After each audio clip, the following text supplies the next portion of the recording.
The U.S. Department of Agriculture looks for farm income to dip this year after last year's high prices.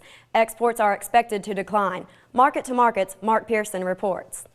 Secretary, looking back at a healthy farm economy in 2011, USDA's top number cruncher set a positive tone during the government agency's annual Agriculture Outlook Forum. We saw record prices for many commodities, record agricultural exports, and record farm income. Not surprising, record prices have prompted record production worldwide.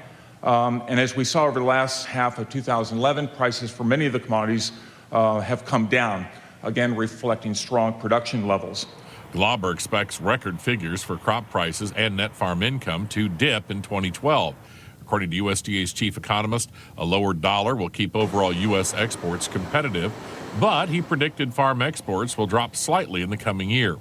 Despite China's booming economy and its newly minted status as the #1 destination for U.S. farm exports, Glauber expects shipments to the Asian power will decline by 15% in 2012.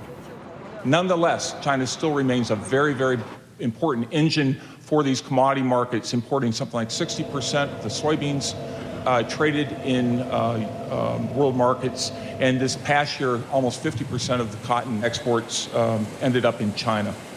Weather figures from across the country, especially dry conditions in the South, also caused a moderate concern for USDA's data-driven point man.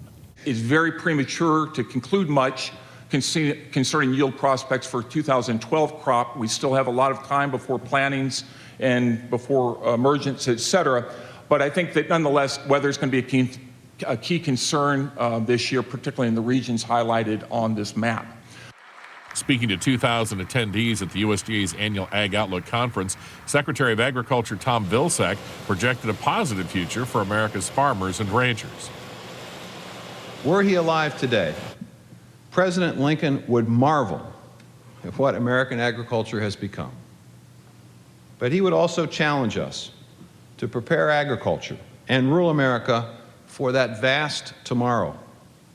I can say with confidence that USDA, America's farmers and ranchers, and those Americans who call rural America their home, stand ready to accept that challenge. But Vilsack also reached back through USDA's long history for public guidance and rural policy expertise. The USDA chief moderated a panel of former agriculture secretaries dating back to the Reagan administration, each with their own concerns about the future of agriculture.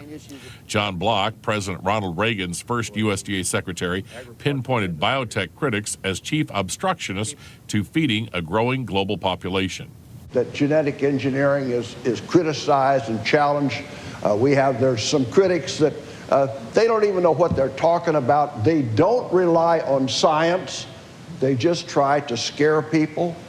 Dan Glickman, President Bill Clinton's longtime ag secretary, addressed growing concern that public sector initiatives to feed a worldwide population could run counter to budgetary realities in Washington. Feeding a hungry world, we're going to have to double food production, of pests, of climate challenges, of all water shortages, of lack of arable land. And you look at the world 20 and 30 and 40 years out, you wonder, do we have the capability of producing a new green revolution? Do we have the resources?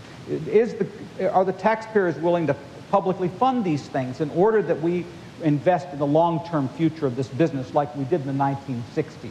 Glickman's budgetary concerns were echoed across the political aisle by Republican USDA appointees Ann Veneman and Mike Johans, now a senator from Nebraska.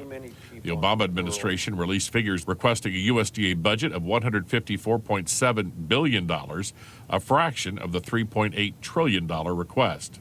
During the conference, Johans suggested USDA's budget pales in comparison to future expenses in Washington, ranging from Medicare and Medicaid to defense and federal payments on the U.S. debt.